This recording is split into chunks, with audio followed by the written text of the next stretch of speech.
Okay, so here's the motivation for this work.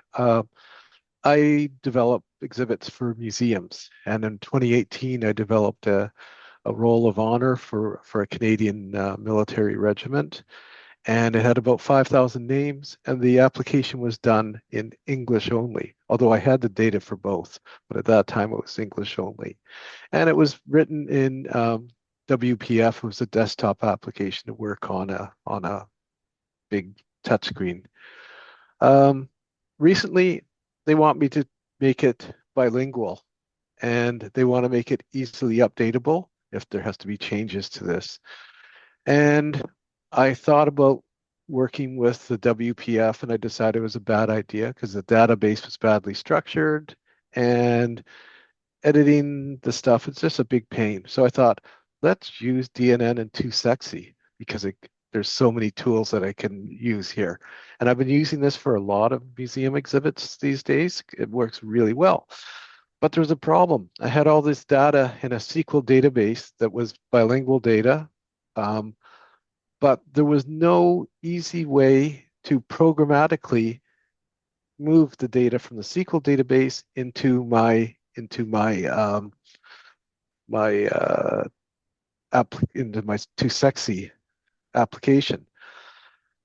And so this is all about, this is not so much that this what I've done is useful, but it's an interesting exploration on how to use artificial intelligence to help you through this sort of thing. So I had Claude to try to help me, and it was just basically I had this website that had en.ca and fr.ca as languages, and let's say I have some sort of uh, uh, entity called a bilingual person, and I'll show you. I'll slide this over here. So bilingual person, it's got a name, an eye color, and a favorite food in French and English. So this is sort of an easy substitute for what I'm trying to do. So let's say I'm trying to move something from a SQL database into this directory of what people like as their favorite foods. The problem was that there doesn't, when I remember I posted something on GitHub a few months ago, and the consensus was, well, right now we don't quite have that in 2sxc that's available, maybe sometime in the future. So then I thought, well, gee, why don't I try to do something myself? So I asked ChatGPT and I said, what do you think? And it said, you must be out of your mind. You'd have to go way deep into 2sxc. You don't want to do it. I said, are you sure? And it's no, requires changes to 2sxc's EAV engine. Okay. Then I went to Claude, and Claude pretty much said the public API does not support this use case. So at this time, I'm starting to look depressed, and I'm thinking, like, you guys are supposed to be helping me, these large language models. So I said, well, let's say I'd like to do something just to show Daniel Metler that I'm doing something useful, right? Maybe it's garbage, but let's give it a try. So hard to believe I actually had to argue with Claude to let me proceed. So finally, Claude says, okay, we'll do it. And it will be at best, it's going to be something that will prove to Daniel that, yes, indeed, we need this and there is no way around it. So then I start to work with Claude. And Claude is dumb in many ways. It doesn't know anything about DNN. It would often get confused about different versions of DNN, versions of 2sxc, and even just thinking it's just like plain out ASP.NET. And so it tried 4 strategies, which were basically trying to tell the website that since the only way I could write to something is if it was a primary language, maybe I can do some stuff to somehow trick it and make it think that EN-FR is the primary language. Well, I don't want to even reflect on how many days I spent arguing with Claude over this one, and we tried everything. We ran around in circles, and ultimately it came to failure. So then Claude, Claude is a compassionate creature, I guess, whatever we call him. He said, don't worry, I'm sure Daniel will appreciate what you've done here and you've proven the necessity for it. Well, I'm way more stubborn than Claude is. So I said, I can edit stuff in 2sxc, and there's got to be a hint there when if I look at the edit screen. Maybe I can make something work. It won't necessarily be perfect, but it will be kind of interesting. So, and basically the reason why I couldn't do this is because, and Daniel can later correct me, it seems that once you set the language for the website, you can't mess with it, even though I tried really hard. So what I did then is I thought to myself, well, let's look carefully at the edit screens that come up in 2sxc, look at what the endpoints are, and see if I can create some sort of web API that is going to use this. So figure out what the structure of the JSON packages are and all this sort of stuff, and see whether we can, do something. And again, Claude was not exactly supportive. It says that sounds like a lot of work, and I don't know how to do that stuff. So I'm having to look through the code to figure out what the heck's going on, because I use 2sxc a lot, but I don't understand the way it works. And honestly, I'm more of a desktop guy than a web person, so this is a little obscure to me. So this is what I ended up doing, and I'll show you guys a little bit of details here. So if I created this thing called a bilingual person. So it's got a name, eye color, favorite food. And if I go back over to here, we can see, I'll just show you a little bit of what I wrote. Here we go, API. I wrote something called a multilingual controller. And this is basically a whole bunch of stuff to essentially try to replicate, I think, perhaps crudely, what Daniel does in 2sxc in terms of saving and writing records. So I figured, well, what the heck? Let's give that a shot. So let's see, should I go back to here? Yeah, so before what I did, if I created, there was no way of making John Smith become anything but auto ENCA. There's no way of changing his eye color from blue to anything, but this thing lets me do it. So here's a little demo. I've made it to be quite general in terms of I didn't say it had to be English and French. It's a primary language and whatever languages. So if I do the get languages, there we go, primary language, ENSCA, all languages are this, the secondary language that. I imagine it probably also will work for multiple languages. So then if we go over to here and I create a test person, okay, there we are, blah, blah, blah. And it says success. I did something, record number 2995. So let's go back over to here. And I'm going to need to refresh this page just so I can see what's going on. Lump, lump, lump. There's got to be a better way to do it. And there we are. We have John Smith now. And John Smith is John Smith, blue eyes, and likes chocolate cake. The French side, for whatever reason, I put John with a different name, Jean Dupont, eye color bleu, and gâteau au chocolat. So You're there we are. approaching 8 minutes. I just created something.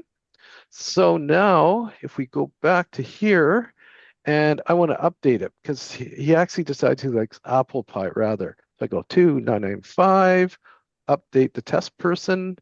It says it worked. Now I go back to here, click on here, and there he is. He likes apple pie. Hmm. And his name has been updated and a tarte aux pommes. So jumping back to here, and then if I want to list all the records, there we are. The first one was my cat Harold, who happens to like fish kibble, doesn't like cake or whatever. And it shows the English versions because I'm just accessing the English. If I was on the pages that was FR.SCA, then it would show me the French. So the conclusion here we're getting to is ultimately it'd be real nice if within 2sxc, this sort of ability to create and alt and edit records was for other languages was there. But at least for the time being, I have a way to get the stuff from SQL to wherever into 2sxc. I put it all up on GitHub if anyone's interested. But the process of working with pleading with Claude was interesting because it gave up very easily. So that is that. So that's the end That's of my really little cool, Steve. I presentation. can't believe you solved that. That's great, man. I wouldn't have even tried. I was I'm very stubborn, and you Very know cool. I have imagined that probably Daniel Mettler is looking at this and going, no God, what how Stone Age, but it does work, and but I certainly it was interesting, I the large language models were right. There isn't right now built in an easy way to do it, and there's no way of cheating. So, but fortunately, by sort of almost reverse engineering the edit screens, I was able to accomplish what I wanted. So if you have So, 3,000 records somewhere, are you going to be able to loop through and just oh yeah, throw all yeah, these in with that's both languages? a piece of cake. Oh, Yeah, that's so cool to hear you say that now. yeah, yeah. No, that's no problem. Yeah, I got the stuff in by other means. I use the XML import, which I hate. It's really a pain when the records are complex.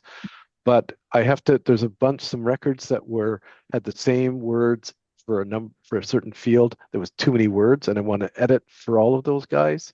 So I'd be using that to do some sort of bulk editing of things. So Cool. Anyone have any questions? So I'm impressed.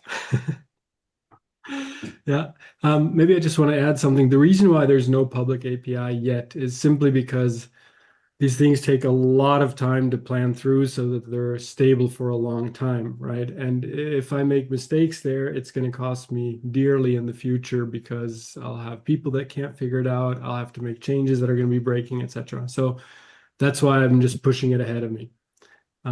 And actually Claude and ChatGPT, they were not quite right. So of course there's no public API, there's no documented API, but let's say the API would technically be public. I mean, it's in the namespace somewhere. Um, but of course, without samples and everything, it would also be very challenging to do it. yeah, no, I appreciate that. And I thought it was a situation where I thought, well, geez, maybe there's some way of tricking 2sxc, but there wasn't. And, I had this need and I thought, well, I got to figure out some way to do this. So, and along the way, but it was an interesting process because the, the, the, the large language models are great for generating code really fast, but a lot of it is so misinformed where you have to say, no, that's actually not how it's done. And then especially when I was hitting the hard parts where I was trying to figure out how to cheat, it was sending me in circles. I spent a lot of times going around and around and around, which drove me nuts. And and at the end, it's funny because I said to her, let's look at this thing. It says, well, I don't know what to do with it. I said, okay, I'll look at this. I'll look at the code behind the page and let's have a look at that. And it says, oh, there's the solution. I thought, well, you dummy, like, of course there's the solution. But it's interesting because I was doing a project similar to this in 2018, and I had the same sort of need. I needed to be able to programmatically create English and French records. And I thought to myself, I know there's something I can probably essentially sort of cheat my way through by looking at the edit screen for 2sxc. But at that time, I couldn't figure out a way to get through it. So it's taken, what, 8 years to have it sink into my head how to solve this. So that's that. So anyone who's curious, have a look at my uh, GitHub for it, and I might, as I said, it's right now it's very specific for this particular, entity, the bilingual person. I might try to see if I can expand it, just as in the interim. Maybe it's something that's useful for people when they are moving stuff from old legacy websites and they want to, you know, they don't maybe like or not comfortable with the XML procedure. It's just another way to do it.